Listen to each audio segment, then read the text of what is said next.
I want to thank you for your comments and questions. I get anywhere between 500 and 1,000 or more each week between emails from my webpage, phone calls to my offices, visits from my state staff during office hours, besides comments from my Facebook page and Twitter.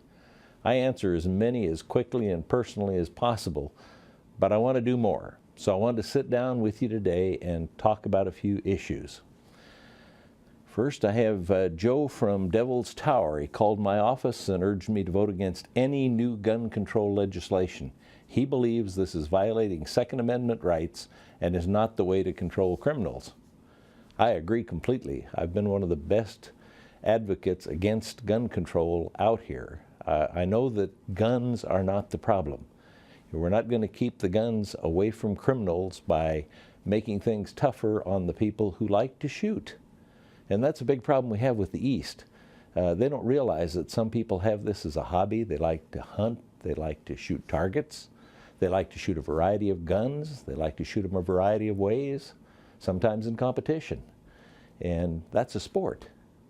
But the rules and the laws that they're talking about doing will eliminate that possibility. And that cannot happen, not in America. I don't think it would work in the West at all without a major revolution. It's not about the guns, it's about violence. And that reminds me of a question from Karen in my Cody office, who told me folks there wanted me to show the linkage between psychiatric drugs and video games and murders and suicides that happen when people take drugs or play video violent games. And that is a problem, and that's not something that's being addressed by this. And they're difficult problems to address. And there are a lot of things that don't need to be addressed from the federal level. And this is one of those. One of the things that I worry about is there are people with mental illnesses, but we shouldn't put a stigma on them and control some of the things that they can do and enjoy doing by grouping them in with a few people that are violent. Now, there does appear to be a relationship between some depressant drugs that have been involved in a variety of these horrific shootings that maybe need to have a look taken at them. And as for the violent video games were originally designed to desensitize the military when they had to go into battle. And we don't need people desensitized. One of the problems we've got in America is that we've kind of gotten away from telling our kids that it's wrong to kill people and it's wrong to kill themselves. So we're having more suicides and killings. We got to get that message out. And that's the only way I know to take care of it. Another issue that's come to my attention is, and it's the largest amount of feedback I've received, it's from folks that are upset that I didn't support the Paul Amendment that would have cut off sales of military planes to Egypt. Some Facebook and Twitter comments from Tanim. Why did you vote to arm our enemies in Egypt? Armando said we should pray for the peace of Israel. Diane said, you heard from us loud and clear and you still decided to do it. David said, this decision was stupid no matter how many fancy words or crafty explanations. And that's why I wanted to explain my vote to you. That was not the final vote.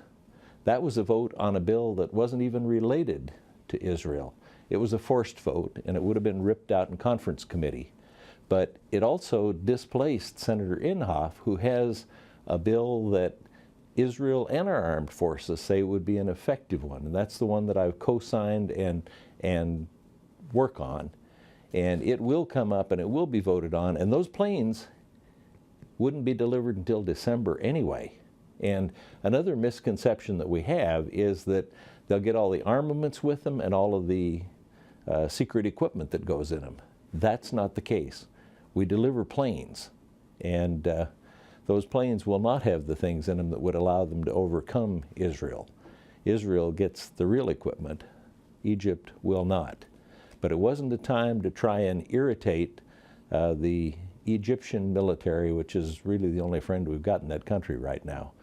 But we will be taking care of that problem, and I hope with the Inhofe Amendment, which appears to be a good decision on both sides. I will be holding these collecting common sense listening sessions in Wyoming this month. check my webpage and social media, or call my office for dates and times. I want to thank you for your thoughts and suggestions, and keep them coming. I need the common sense from Wyoming.